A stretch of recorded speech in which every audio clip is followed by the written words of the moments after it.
Well, Pascal, the original Top Gun film was nearly 40 years ago.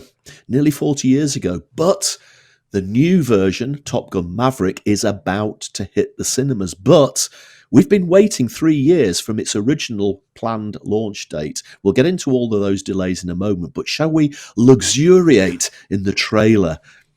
Here we go. In 3, 2, 1.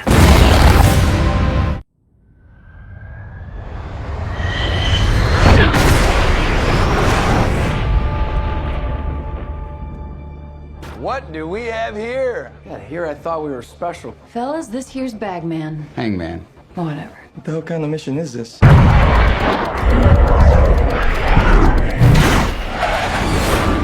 Everyone here is the best there is.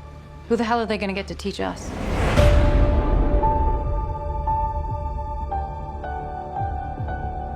Captain Pete Maverick Mitchell. Let me be perfectly blunt. You are not my first choice. You are here at the request of Admiral Kazansky, a.k.a. Iceman. He seems to think that you have something left to offer the Navy. What that is, I can't imagine. With all due respect, sir, I'm not a teacher.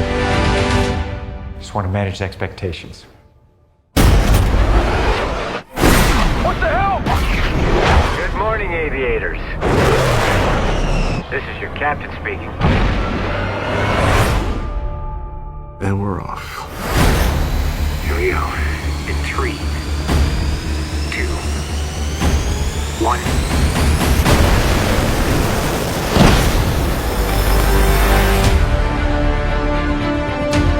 We're going into combat on a level no living pilot's ever seen. Not even him. You think up there you're dead. Believe me.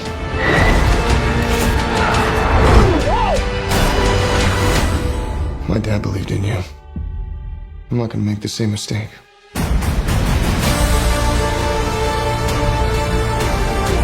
Someone's not coming back from this. Those are your pilots. Anything happens to them.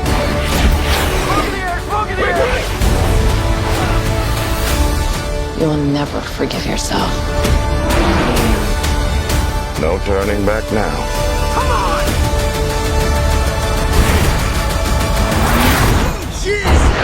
Having any fun yet?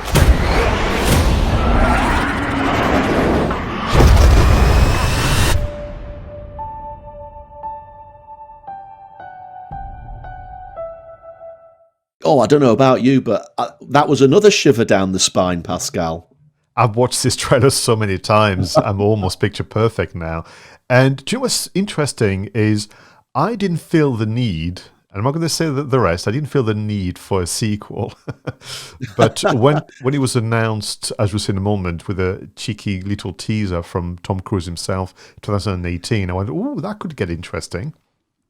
Yeah, I mean, it's, as we say, it's 40 years ago, isn't it, since the original one? And I'm just trying to think, if you really were a jet fighter pilot like Maverick is, would you still be flying jets 40 years on from when you were flying them the first time? I mean, there's obviously a little bit of theatrical license going on here, but I would have thought that Maverick will have long since retired to some tropical island somewhere.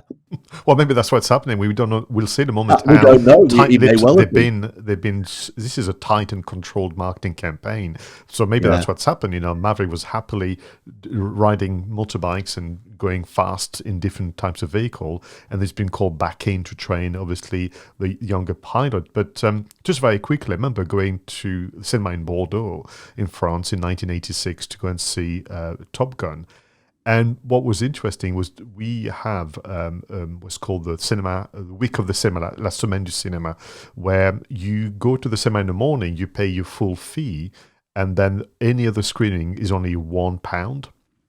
So you just spend the whole day in the cinema. I hope they still do that. So we went to see Top Gun. I think it was our second and third movie, already getting a bit, kind of squared-eyed and tired, but that was such a delight. And for me as well, I was the generation where we were looking for our action heroes. I mean, I grew up watching, obviously, my dad, we used to watch, and I remained a big fan of Clint Eastwood and all the others, but we needed someone that could take the mantle. And so Tom Cruise was doing that in Top Gun. as much as Top Gun 1986 has its critics, for all the reason people dislike the movie, it's the reason why I love the movie so much. And very, very quickly, what a coup and cheddar for Tony Scott to have pulled this off as an indie filmmaker. Yeah, I mean, it's a bit cheesy, isn't it? Top And that's Gun. why we like It's it. it's the equivalent of an 80s MTV video. You've got shoulder pads. I think Kelly McGillis's hair might not have been permed, but it was certainly big hair, wasn't it? Fabulous aerial combat scenes, though. I mean, bit of humor, lot of humor. The cast was great as well, and it's just one of those films that you can just smile about. The song by Berlin, "Take My Breath Away." What an incredible title for the "Take My Breath Away," because literally some of those flying sequences did take your breath away. So yeah, I mean, it's not. Is it the best film of the 1980s? No, we've reviewed more films here on Two Geeks, which I would place higher in my list. But it's just got that sort of cheesy 80s, fun, exciting combination, which just means it's the sort of film you can pick up if you're feeling a little bit down, you want a bit of a boost for all sorts of reasons. Stick Top Gun on and you'll be smiling within 10 minutes, I would say. So what they've done, interestingly, so the question that I suppose we can explore, you and I, is how do you manage and deal with a 3-year delay? That to me, there's so many movies we've talked about, Roger, where they've been delayed because of the pandemic. I mean, it's going to take years before we stop using that as almost a hook into our reviews. So that to me is interesting. I love the idea of exploring how they kept it so tight and controlled. We're going to see in a moment that there's not a lot of material and asset been revealed, but for me, it's also exploiting, and leading onto your strength, the aircrafts, the training that they went through that has been used a lot in the communication, and of course the nostalgia. So I'm assuming that if you were not around in the 80s, then you may have gone back to actually the 4K release that was only a few months ago of the original one, because you want to understand the journey of the character, because in this one, Maverick has to be facing his own demons. Yeah, absolutely right. But we come back to it time and time again. You've described this as a very tight and controlled marketing campaign with no danger of message fatigue. But is that not just a different way of saying keeping it simple? I think that could be true, because I've been wondering about it. I said, we've been in a situation before where we've looked at the campaign and say, come on, guys, you could have done better here. That lacked imagination, or you didn't really think it through. It feels to me that this is intentional. This is not a lack of resource or idea. This is right. We can't sustain audience goodwill for 3 years. And goodness, they have so many, as the others were reviewed, like No Time to Die and Death on the Nile and so on. They've had so many false starts. It must have been so frustrating. And so what we have are 3 key elements we're going to review today: the video marketing strategy, the posters, what they've done about it, and we're going to highlight the social media, because in fact, on that very point, if you look at the Instagram account, for the last 3 years, give or take, they are only 53 to 55 posts, which is frankly very, very low for a 3-year campaign, but that's on purpose. I wonder whether the nostalgia thing is incredibly important here, even for people like you and I who grew up with this film, compared to people who weren't born, who have gone back to experience the first film.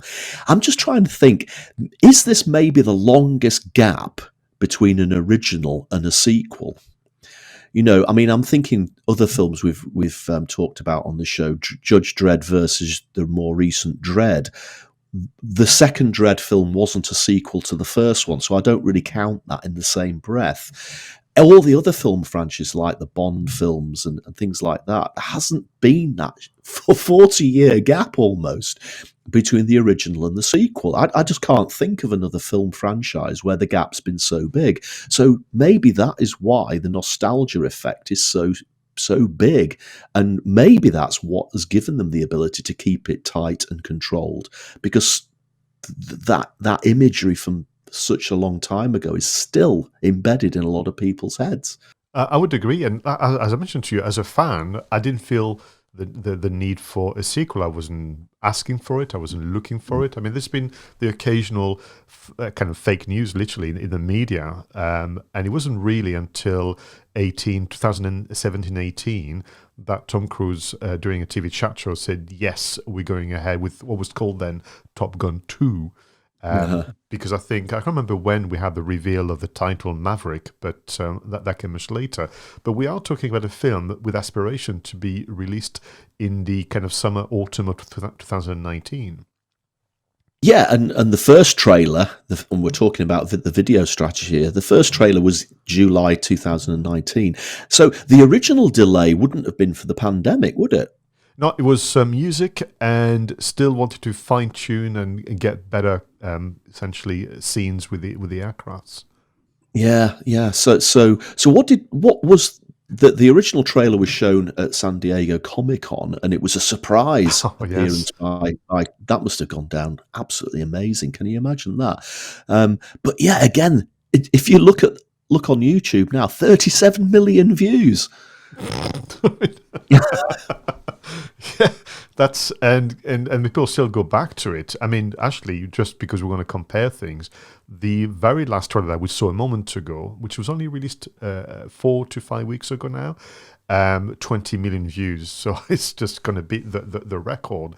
So at the time, they did the reveal, which sometimes I'm so envious of our US friends where they can have shows like this. They did the reveal, and the campaign online through Paramount Pictures in particular began with a reveal of the hashtag, which surprisingly is Top Gun, not Top Gun Maverick, but there we are.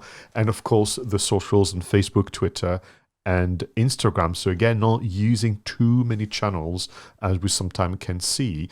And then fans are expecting this movie to be released, and there's some announcements. So in December 2019, back then, we may have the early murmurs, maybe what's happening in China, but they're still looking for a release in 2020. We have essentially a mini documentary, would you say, called Real Flying, Real G-Forces, Pure Adrenaline, which is doing two things. It's showcasing the new camera technology to be inside the cockpit. I mean, my goodness, when people go and see this in the IMAX, it's going to be just something else, and go behind the scene of the prep and the production. Yeah, and of course, we all know that Tom Cruise is renowned for doing his own stunts, isn't he? You know, he genuinely jumped out of that aeroplane in Mission Impossible. Was he actually in these jets, or was it all CGI trickery? Oh my goodness, Roger, he's a qualified pilot. I knew it. Do you know in the Mission Impossible Fallout, that's him flying the helicopter and taking all the risks and so on. And he was being told off by the director because he kept smiling whilst flying the helicopter because it was meant to be a scary scene. So have you ever seen the movie, oh my goodness, what is it called? A sci-fi movie where, time repeats itself. Yeah. It's got many titles, hasn't it? End of Tomorrow, Live, Die, Repeat, whatever it's called. All those, yeah. So, well, he's the one flying the massive helicopter landing in London. So he actually was instrumental, as you'll see in the next documentary, in even training some of the actors to be better kind of co-pilots. So that was just incredible. But what he was showing is actually the G-force and the discomfort and what they went through. Then on the 2nd of February 2020, still hoping to have a summer 2020 release, was the Super Bowl 30-second ad. You and I have commented about the Super Bowl and the event that it is in the US, and we had a 30-second advert for Maverick with a release date to be 26 June. And, well, we know what happened soon after. Yeah, and of course, soon after that, August 2021, they obviously knew that there was going to be a delay by then, but they released the first 13 minutes of the film at CinemaCon. Can you imagine that? Seeing the first 13 minutes and then maybe having to wait 2 years more to see the rest of it. So we need to create our own UK CinemaCon because this is unacceptable that all our US friends are having all the funds all of the time. And they obviously managed to keep that under wraps. I bet they must have to have searched everybody after that screening and made sure nobody had filmed it or managed to copy it, because none of it's got out there. I'd imagine that has to be the case completely. Yeah. So more delays, and I think, like all production companies, they have to kind of roll with the punches. So to keep things going, they did a couple of other things. So for example, in February 2022, which is this year, so we have a long time period where not much is said apart from what's happening on social media, which we're going to review in a minute. But they had a partnership with Porsche, which is the vehicle that is featured in the film. And they have a race between the aircraft used on the film and the car. And people can decide who's going to win, Maverick or the car. Oh, that's almost the sort of thing that Clarkson would have done on Top Gear a long time ago, isn't it? Indeed. And actually, as a little nod to Top Gear, Tom Cruise was indeed, one of the stars driving a average priced car. Absolutely was as well. Yeah, absolutely. Being chased by a jet down the runway at the Top Gear track, no doubt. So on 29th of March, sorry to interrupt you, 29th of March, we had the trailer that we just saw a moment ago. So this is called the new official trailer, which is what they have to do because, of course, you can't just keep playing the same trailer over and over again. But again, apart from some new images and maybe leaning more into the conflict between, obviously, Maverick and the other characters, we just don't know enough about the story, which I think is so exciting. Yeah, they've kept it well under wraps, and I think it's actually a genius thing to focus in on things like the G-forces, like you've said, and this most recent video, which has literally been in the last couple of days, is called the most intense film training ever. And the actual thumbnail of Tom Cruise, it looks like is being squashed flat by the G-forces. But they're playing it. They're not really revealing anything about the story. They're just playing into the aircraft, into the technology, and that's exciting. But it's very clever as well because they're not giving anything away. No, absolutely, and I think therefore it's this idea of we've worked hard for you, the audience. The wait has been worth it, and looking forward to seeing you on that big screen. You're right. I mean, the time of recording this episode, this most intense film training ever, is barely 4 days old, and it's already getting so many views. But that is it. I mean, in a 3-year kind of time span, this is the content from the video marketing strategy. And they almost follow the same logic with the posters because we had the first reveal in line with all the other announcement of the initial poster, which I must say is so good. So for people listening as opposed to watching us as well, we have a photo of what we believe to be Tom Cruise wearing a kind of flying jacket with all sort of different kind of blasons and stitched on marks, looking into the sky for an aircraft, and this idea of, well, I'm on the ground now, I'm not flying anymore, others are doing that. And it's superbly lit with what must be a sunset type of imagery. I like it a lot, I must say.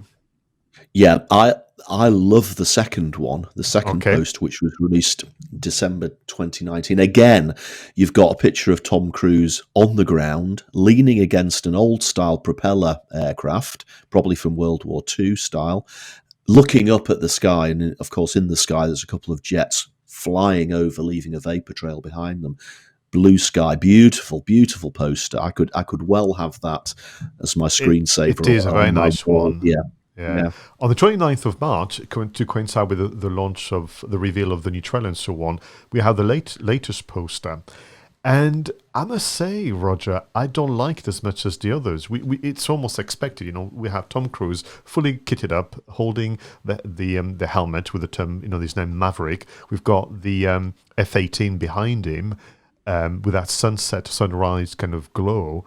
But I don't know. I think it lacks, the appeal and the aesthetics of the others.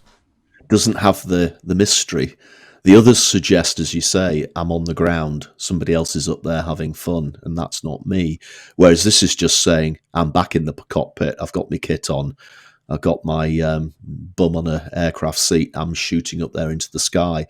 It sort of takes away that anticipation, and it doesn't hint as much at the story. I think that's possibly why. Yeah, because the first two, this the conflict about, do I want to go back?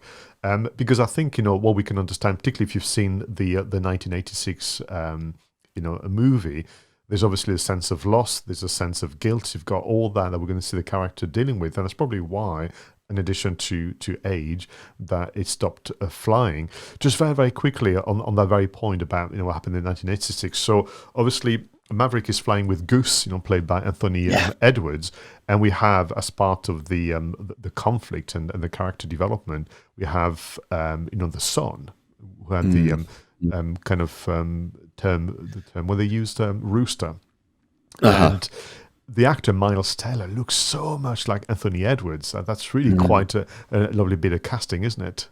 Absolutely fantastic. So then we get into the social media. And again, there's feel the need is one of the strap lines that they're using, and that goes back to May 2018.